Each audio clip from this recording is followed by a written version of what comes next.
बच्चों, good morning.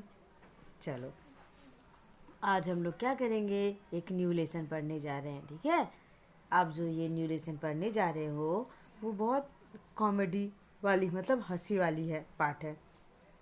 जैसे आप कॉमेडी वाले कोई भी सीरियल या मूवी देखते होगे, है ना, या जैसे कपिल शर्मा का शो देखते हो ना, वैसे ही कि ये भी स्टोरी कैसी है, हंसने वाली स्टोरी है। ओके, तो अभी हम लोग हंसने वाली स्टोरी पढ़ने जा रहे हैं, तो आप ध्यान से सुनना, आपको बहुत मज़ा आएगा पढ़ने में। ठीक है, आपको बहुत हंसी आएगी। ये इसमें आपके ही जैसे हम उम्र के बच्चों की कहानी है। ठीक है, चलो मैं स्टार्ट करूँ। इसका शीर्षक है क्यों क्यों और कैसे कैसे। क्या शीर्षक है? क्यों क्यों और कैसे कैसे। ठीक है, बच्चों में स्वाभाविक जिज्ञासा होती है कि हर बात के विषय में वे कारण और तरीका जानना चाहते हैं। इसी स्वभाव के कारण इसी स्वभाव के कारण ये सब कुछ करना सीखते हैं। जीवन में आगे बढ़ने के लिए जिज्ञासा बहुत ज़रूरी है। आप कुछ भी देखते होगे तो आपको भी अपने आप में ये पता चलता होगा ना बेटा, कि आप हर चीज़ के पीछे कारण क्यों कैसे जानना चाहते होगे। आप अपने पेरेंट्स से या फिर फ्रेंड से, कोई भी एल्डर हो, उससे हमेशा प्रश्न पूछते रहते होगे, है ना। कितना बार पेरेंट्स आपके बोलते भी होंगे, कितना क्वेश्चन पूछ रहे हो। तो क्या होता है कि इस उम्र में बच्चों की जिज्ञासु स्वभाव होती है, मतलब वो उत्सुकता वाले होते हैं। वो हर चीज़ के बारे में जानना चाहते हैं, क्योंकि उनके लिए दुनिया में हर चीज़ क्या होती है, नई होती है। तो हर बात का कारण क्यों कैसे जानना चाहते हैं, है ना। ऐसे ही दो बच्चों की रोचक जानकारी लेकर प्रस्तुत पाठ लिखा गया है। और तो ऐसे ही दो बच्चों के बारे में इस पाठ में लिखा गया है। इस पाठ के दोनों पात्र आपके हम उम्र हैं। हम उम्र मतलब आपके ही उम्र के हैं। जो आपके ही उम्र के हो उसे हम उम्र कहते हैं। ओके, उनकी जिज्ञासा कहीं स्वाभाविक है तो कहीं हास्यास्पद भी लगती है। तो आप जब ये स्टोरी पढ़ोगे तो आपको पता चलेगा कि ये जब क्वेश्चन पूछते हैं क्यों क्यों, तो कैसे कैसे सही भी है, लेकिन कहीं कहीं आपको बहुत हंसी भी आ जाएगी कि ये प्रश्न पूछने की क्या ज़रूरत थी, ये तो सभी जानते हैं। ठीक है, तो यही इस पाठ में बताया गया है। ओके, आपको मैं बता दूं कि क्यों क्यों कैसे कैसे पाठ के लेखक हैं सुबीर शुक्ला। ठीक है, कौन है लेखक? सुबीर शुक्ला। ठीक है, तो अभी इसमें हम लोग क्या पढ़ेंगे, सुबीर शुक्ला के बारे में, के जो पाठ के बारे में पढ़ेंगे। ओके, चलो इनसे मिलिए, ये है क्यूजिमल। बात बात पर पूछ देते हैं क्यों क्यों। अब आपको एक पात्र का क्या नाम है? क्यूजिमल। ये बात बात पर क्या पूछते हैं? क्यों क्यों क्यों क्यों। तो अगर मैं आपसे पूछूं कि क्योजीमल का बात बात पर क्या पूछते हैं, तो आप बोलोगे क्यों क्यों। ओके, भले ही आपसे जवाब देते बने या नहीं, पता नहीं क्यों। ठीक है, आप भले ही जवाब न दो या ना दो, लेकिन आपसे ये जो क्योजीमल बच्चा है ना, हमेशा प्रश्न पूछते ही रहता है। और ये है इनके दोस्त कैसलिया। ठीक है, जो दूसरे दोस्त का नाम क्या है? कैसलिया है। तो यहाँ जो दो दोस्त हैं उनके नाम क्या है? एक तो क्योजिमल है और एक कैसलिया है। ये भी कोई कम नहीं है, मौका लगते ही पूछ लेते हैं कैसे कैसे। तो मतलब अगर एक दोस्त क्यों क्यों क्यों क्यों पूछता है, तो दूसरा दोस्त क्या पूछता है? कैसे कैसे। देख लो कितने अच्छे दोस्तों की जोड़ी बनी है ना। एक पूछता है क्यों क्यों, तो एक पूछता है कैसे कैसे। नेक्स्ट, भूले भटके कभी दोनों से एक ही साथ मुलाकात हो गई तो क्यों और कैसे के बीच में ही भटकते रहेंगे आप। सपोज आपको ये दोनों दोस्त एक साथ मिल गए, आप कहीं जा रहे हो, तो पहले तो क्यों क्यों वाला पूछेगा, क्यों क्यों आपसे सवाल करेगा। और जब आप क्यों का आंसर दे भी दोगे तो कैसलिया आपसे क्या पूछेगा? कैसे कैसे। तो आप तो इन दोनों के क्वेश्चन में क्या होगा? भटकते रह जाओगे। तो सुबीर शुक्ला यही बता रहे हैं कि अगर आप कभी ये दोनों दोस्त के बीच में फंस जाओ, तो क्यों क्यों और कैसे कैसे के बीच में ही फंसे रह जाओगे, भटकते रह जाओगे। पढ़िए और पता कीजिए। अब आपको अब आप पढ़ोगे ना तो पता चलेगा कि कैसे आप क्यों क्यों और कैसे कैसे के बीच में भटकते रहोगे। नमस्ते गुरुजी, नमस्ते, किधर चले? नमस्ते, जरा बाजार जा रहा हूँ। बाजार? क्यों क्यों क्यों। अब देखिए, एक एक पकड़ा गए गुरुजी। अब गुरुजी से पूछा क्यों क्यों जी मल ने कि किधर चले? नमस्ते, तो वो बोले हाँ हाँ ज़रा बाज़ार जा रहा हूँ। तो क्यों क्यों जीवल शुरू हो गया। बाज़ार क्यों क्यों? तो गेहूँ पिसवाने इसलिए। तो गुरुजी कहाँ जा रहे थे? गेहूँ पिसवाने के लिए जा रहे थे। बाज़ार कैसे कैसे? तो बोले साइकिल पर। अब जब गुरुजी ने ये बता दिया कि वो बाज़ार जा रहे हैं गेहूँ पिसवाने के लिए, तब दूसरे दोस्त ने ये पूछ लिया कैसे कैसे? तब उन्होंने कहा साइकिल पर। अच्छा, गेहूँ पिसवाना है, क्यों क्यों? अरे आटा जो चाहिए। बताओ, ये कोई प्रश्न था पूछने का? अब अगर गेहूँ नहीं पिसवाओगे तो आपको आटा कहाँ से मिलेगा, और आप खाना कैसे खाओगे? तो गुरुजी ने भी यही जवाब दिया। अच्छा, गेहूँ पिसवाना है, क्यों? जीमल ने पूछा क्यों? तो उन्होंने बोला आटा जो चाहिए पिसवाना। तो कैसीमल ने कहा कैसे कैसे? अब देखो, गुरुजी पसीना पोंछते हुए बोले। गुरुजी तो उन दोनों के सवाल को सुन सुन के क्या हुआ, थक गए, बेचारे को पसीना आ गई। तुम लोगों की क्यों और कैसे में तो मेरी चक्की बंद हो जाएगी। उन्होंने क्या कहा कि आप तुम दोनों जो इतना सवाल पूछ रहे हो ना, तुम्हारा अगर मैं जवाब देने लगूँ तो मेरी चक्की क्या होगी, बंद हो जाएगी और गेहूँ नहीं पिसवा पाएगा। बंद हो जाएगी? क्यों क्यों बंद हो जाएगी, कैसे कैसे? अब देखो, इस पर भी क्यों जी मलर कैसरिया ने क्वेश्चन पूछ ही लिया। बंद हो जाएगी तो क्यों क्यों क्यों, और कैसे कैसे कैसे के? लेकिन तब तक गुरुजी साइकिल पर सवार हो फुर्र हो चुके थे। अब गुरुजी ने सोचा कि इन दोनों के बीच में रहेंगे तो इनकी चक्की बंद हो जाएगी और गेहूँ नहीं पिसा पाएगा। बस वो क्या किए, साइकिल पे बैठ के फुर्र मतलब जल्दी जल्दी भाग गए। अब फुर हो गए तो ये मत बोलना कि मैम चिड़िया फुर होती है, वो कैसे फुर हो गए? तो वो फुर हो गए मतलब वो जल्दी से भाग गए। ओके। पर मज़ा तो तब आया जब वे सूरता दीदी के पास गए। किस दीदी के पास गए? सूरता दीदी के पास गए। ठीक है। अब देखो, जब सूरता दीदी के पास गए तब क्या होता है, तब सुनो। कहानी बना रही हो, पर तुम दोनों यूं कहाँ से भागते चले आ रहे हो? सूरता दीदी कहानी बनाती थी, ये तो बात स्पष्ट हो गई। तो उन्होंने पूछा सूरता दीदी क्या कर रही हो? कहानी बना रही हो। बोले लेकिन तुम दोनों कहाँ से भागते हुए आ रहे हो? कहानी भी बनाते हैं क्या? कैसे कैसे? लो, कैसे लिया जी ने पूछ लिया कि कहानी बनाते हैं, कैसे कैसे? हाँ हाँ क्यों नहीं। पहले मैं सोचती हूँ कि कहानी किसके बारे में है।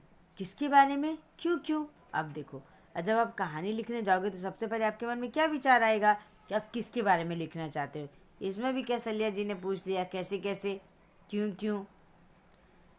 क्योंकि यह पता होने पर कि कहानी बनाई जा सकती है, कहानी में जितना कुछ होने वाला है वो किसी न किसी के साथ तो होगा ही। जिसके साथ कहानी घटती है उन्हें कहते हैं पात्र। अब देखो, सपोज आप कहानी बनाओगे तो कुछ घटनाएं होंगी, तो वो किसके साथ घटेंगी? जो पात्र होगा, जो कैरेक्टर होगा, उसी के साथ घटेगा ना। तो सुरता दीदी ने यही बताया कि जब मैं कहानी बताऊंगी तो कहानी में जो पात्र होंगे उसी के साथ ना घटनाएं घटेंगी, तभी तो मेरी कहानी आगे बढ़ेगी। और याद रखना बेटा, देखो यहाँ पे समझने वाली बात ये है कि कहानी का जो करेक्टर होता है जिस पे ये सारी घटनाएं बदलती हैं उसको पात्र कहते हैं। सपोज आप ये स्टोरी पढ़ रहे हो, मैं पूछूंगी कि इस पाठ के कौन कौन से पात्र हैं, तो आप क्यों जी मल कैसरिया का नाम दोगे ना। तो जो कहानी की घटना जिसके इर्द गिर्द घूमती है, जिसके बारे में होती है, उसको क्या कहते हैं? पात्र कहते हैं। ओके, क्या कहते हैं? पात्र कहते हैं। अब देखो, आप पात्रों के बारे में सोचती हैं दीदी, कैसे कैसे? अब देखो, कैसलिया जी ने पूछा कि अच्छा, तो आप पात्रों के बारे में भी सोचती हैं, वो कैसे कैसे? इसी में तो मज़ा आता है, मैं तो ऐसे पात्र ढूंढती हूँ जिसमें सुनने वाले को मज़ा आए। अब देखो, वो क्या बोले कि मैं ऐसा पात्र ढूंढती हूँ जिसको आप सुनोगे ना तो आपको मज़ा आएगा। जैसे घुमक्कर भेड़िया, या डरपोक हाथी, या उड़ने वाली लड़की।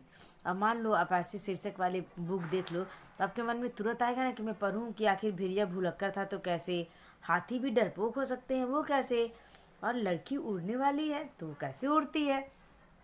क्या होता है कि जब हम लोग कहानी बनाते हैं तो शीर्षक कुछ ऐसा लिखते हैं जिससे कि पढ़ने वाला तुरंत उसके बुक के अंदर के सारे कहानी को पढ़ने लग जाए।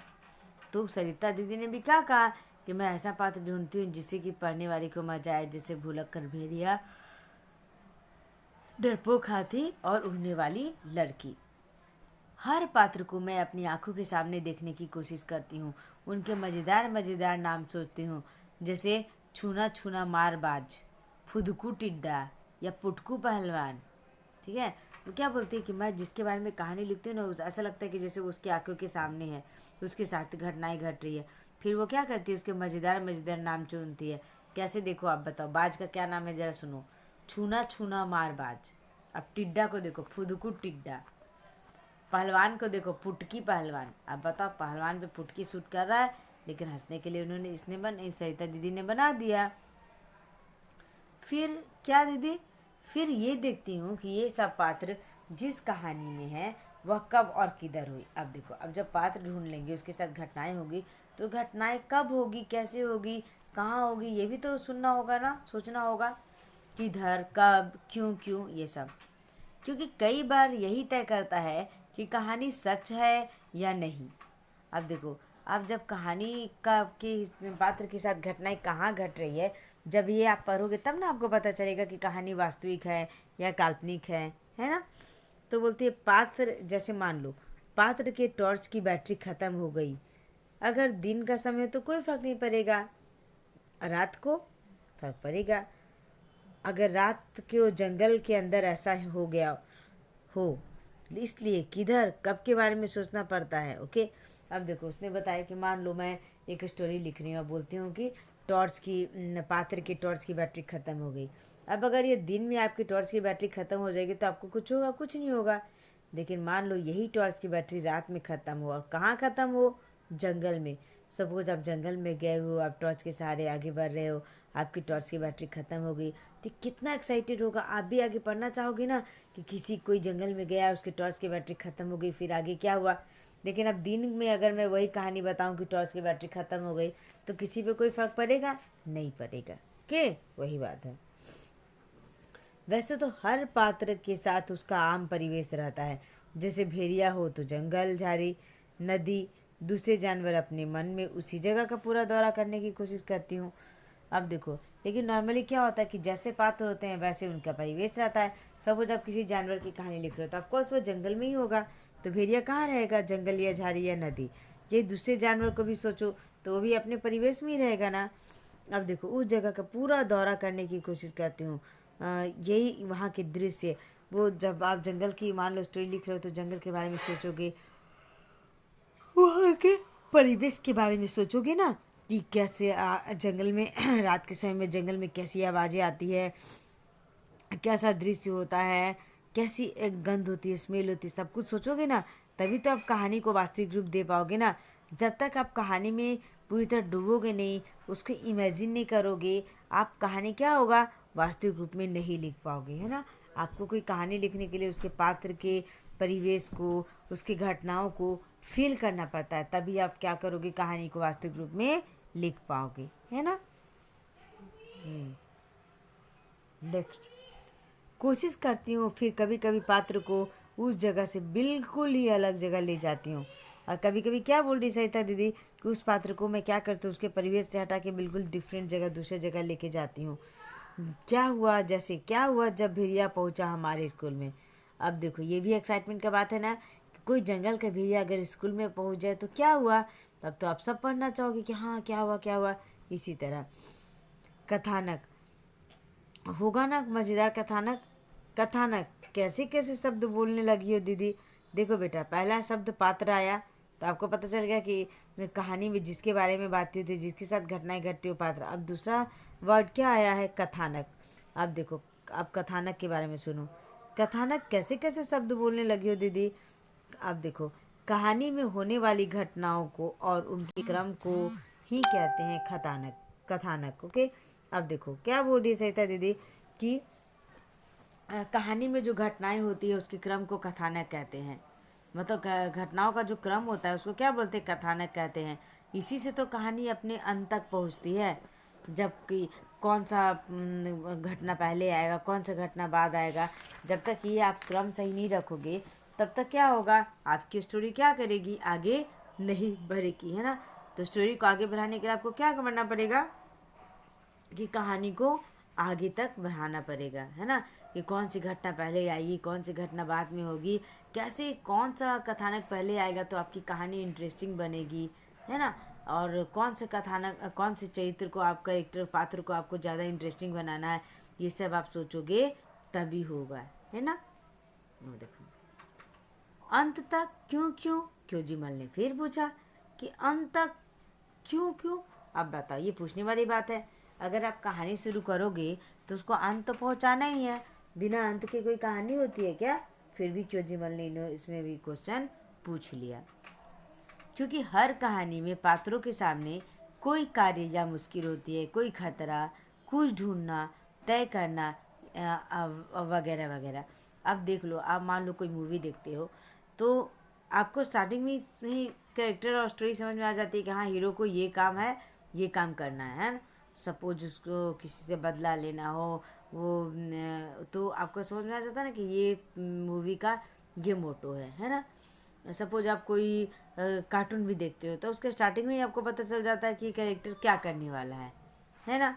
तो क्या होता है, और कौन सा कार्य करने वाला है, या तो उसके सामने कोई खतरा होगा जिसका सामना करना पड़ेगा, या पात्र क्या करेगा, कुछ ढूंढता होगा। आप मूवी सोचो अब, या फिर जो भी कुछ भी देखते होगे, तो जब तक उसके सामने कुछ होगा नहीं, या तो कोई खतरा का सामना करे, या तो वो कुछ ढूंढने के लिए निकल जाए, या उसको कुछ प्राप्त करना होगा। याद है ना, जैसे देखो नागमणि लेना हो किसी को, ऐसा कोई मूवी देखा ना आपने, कि किसी को कोई पैसे लेना हो, रॉबरी वाले, बहुत सारे मूवी ऐसे ही होते हैं ना जिसमें कुछ मोटो होता है कि वो हीरो को ऐसा करना है ना। तो वही, तभी तो हम पूछते रहते हैं फिर क्या हुआ। जब आप स्टोरी भी, मूवी भी देखते हो तो आपको लगता है ना इसके बाद क्या होगा, इसके बाद क्या होगी। तो ये सब क्या है, कथानक है। तो अगर वो स्टोरी का क्रम सही ना हो, किसके बाद कौन आएगा, तो आप में इंटरेस्ट नहीं रहेगा और आपको उतना मज़ा भी नहीं आएगा कहानी में, है ना। तो वही सरिता दीदी बता रही है कि हर कहानी में क्या होता है कि पात्र के सामने कोई मुश्किल होता है, कोई कार्य उसको करना होता है, या कुछ ढूंढना होता है, या कुछ तय करना होता है, या कुछ प्राप्त करना हो। ये सब कुछ तो मोटो रहेगा, तभी तो पिक्चर बनेगी ना बेटा, तभी तो पिक्चर कहाँ आगे तक जाएगी। आप कथानक बनाती है कैसे कैसे, कैसलिया जी ने पूछा कि आप कथानक कैसे बनाती हो। अब देखो सरिता दीदी का क्या जवाब है। पहले तो मैं ये सोचती हूँ कि मेरे मुख्य पात्र के सामने किस तरह की मुश्किलें हो सकती है ना। तो वो क्या, तो सरिता दीदी ने क्या बताया, सबसे पहले आप भी मान लो स्टोरी लिख रहे हो तो आप सोचोगे ना कि आपके पात्र, आप कहाँ का पात्र ले रहे हो, क्यों ले रहे हो, उसके साथ कौन सी मुश्किलें आएंगी, है ना। सरिता दीदी ने भी क्या बोला कि पहले मैं ये सोचती हूँ कि मेरे मुख्य पात्र के सामने किस तरह की मुश्किलें आ सकती हैं और क्या करना चाहता है, और वो मुश्किलों का सामना करने के लिए वो क्या करना चाहता है, वह मुश्किल क्यों हो सकती है, किस तरह वह उससे बच सकता। अब किसी के सामने अगर कोई मुश्किल आएगी तो उसका कोई वजह भी तो होना चाहिए, और फिर मान लो वजह मुश्किल आ गई तो उस मुश्किल से वो कैसे निकलेगा ये भी होना चाहिए। कितनी सारी बातें होती है देखो। जैसे रात हो रही थी, और जैसे देखो रात हो रही थी और छगन अपने घर पहुंचना चाहता था। कौन पहुंचना चाहता था, छगन। लेकिन जैसे ही रास्ते में जंगल आया उसका टॉर्च लुप से बंद हो गया। अब वह घर कैसे पहुँचे, देखो अब स्टोरी में देखो कैसे इंटरेस्टिंग स्टोरी, कैसे कथानक आगे बढ़ता है। देखो इसमें सरिता दीदी क्या बता रही है कि मान लो कि वो बोल रही हैं कि रात हो रही थी, और क्या हुआ कि छगन को क्या करना था, घर पहुंचना था। लेकिन जैसे ही रास्ते में जंगल आया उसका टॉर्च क्या हो गया, बंद हो गया। तो आपके मन में एक्साइटमेंट होगी ना कि जंगल के बाद उसका घर था, उसका टॉर्च बंद हो गया तो घर कैसे पहुंचा होगा, ठीक है। अब वो घर कैसे पहुंचा, फिर दीदी फिर क्या हुआ, ओहो यही तो पूरी कहानी का कथानक होगा, मतलब एंडिंग जो होगा वो कथानक होगा, है ना। अब तुम ही इसको आगे बनाओगे, यह कहकर दीदी कुछ लिखने लगी। और उसके बाद क्या हुआ कि दीदी ने बोला कि अब देखो अब तुम लोग खुद डिसाइड करो, खुद बनाओ अब आगे की स्टोरी कैसे होगा। यह कहकर दीदी कुछ लिखने लगी। क्योंजीमल और कैसलिया कुछ सोचने लगे। अब फिर क्योंजीमल और कैसलिया क्या हुआ, सोचने लग गए। वो सरिता दीदी ने कहानी का अंत ऐसे बता दिया टॉर्च के बारे में कि लूप हो गई, अब वो घर कैसे पहुँचेगा। तो और फिर क्या बोला कि अब तुम दोनों सोचो इस कहानी के बारे में कि क्या हो सकता है आगे और क्यों हो सकता है। ठीक है, अब देखो इसका स्टोरी का बेटा जो आपको शिक्षा थी वो क्या थी कि जिज्ञासा, धैर्य, शिष्टाचार, कल्पना करना। आप जिस उम्र के बच्चे हो ना, आप में इमेजिनेशन पावर बहुत स्ट्रांग होनी चाहिए। आपको इमेजिन करना चाहिए हर चीज़ को, है ना। आपको क्या होना चाहिए, धैर्य रखना चाहिए। सपोज आप किसी से भी घर में बड़े से कुछ क्वेश्चन पूछने जा रहे हो, वो अपने काम में लगा हुआ है ना, तो आपको क्या है कि आपको क्या करना है, धैर्य रखना है ना। फिर देखो शिष्टाचार, आप में शिष्टाचार होना चाहिए। किससे बातें कर रहे हो, कैसे बातें कर रहे हो, ये सब शिष्टाचार भी होना चाहिए। और आप में इमेजिनेशन पावर, फिर से मैं बताती हूँ, आप में इमेजिनेशन पावर बहुत होनी चाहिए। ठीक है, तो अभी जो आपने स्टोरी पढ़ा उसमें क्योजिमल और कौशल्या के बारे में पढ़ा कि उनके मन में कितना जिज्ञासा था हर बात के लिए, कितना वो प्रश्न पूछना चाहते थे, है ना। लेकिन क्या हुआ कि सब उनसे करते रहते थे समय की कमी से, कि अब अगर इनसे उलझ जाओ तो आपका काम, हम लोग का काम नहीं होगा और हम लोग क्यों क्यों और कैसे कैसे में ही उलझ जाएंगे। सबसे पहले उनको रास्ते में कौन मिला था, गुरुजी मिले थे, है ना। उन्होंने गुरुजी को भी इतना सवाल पूछा कि गुरुजी कहाँ से आ रहे हो। बेचारे गुरुजी ने बता दिया कि बाज़ार से आ रहे हैं। ठीक है, बाज़ार जा रहे हैं तो क्यों जा रहे हैं, तो गेहूँ पिसवाने। तो गेहूँ क्यों पिसवाना है, अब बताइए, ये कोई क्वेश्चन है। आप गेहूँ नहीं, आटा नहीं खाते हो, तो आटा कैसे मिलेगा, जब गेहूँ पिसेगा तभी तो आटा मिलेगा ना। इस तरह का प्रश्न कर करके उन्होंने गुरुजी को इतना परेशान कर दिया कि गुरुजी फुर से भाग गए उनके डर से। फिर वो सरिता दीदी से मिले। सरिता दीदी क्या करती थी, कहानियाँ लिखती थी, कहानियाँ बनाती थी। उन्होंने बच्चों को कहानी से संबंधित बहुत सारी अच्छी अच्छी नई नई बातें बताई। जैसे कि पात्र के बारे में बताया कि पात्र किसे कहते हैं, तो आपको ही पता होना चाहिए पात्र किसे कहते हैं।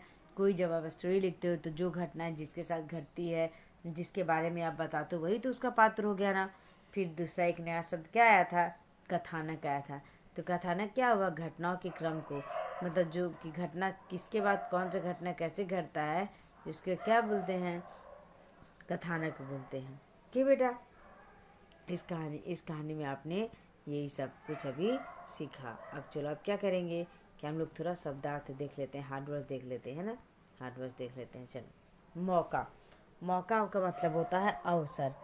आपको कोई मौका मिल रहा है, अपॉर्चुनिटी मिल रहा है, तो उसको क्या बोलेंगे, अवसर या फिर मौका बोलते हैं। कथानक, कथानक का अर्थ होता है घटनाक्रम।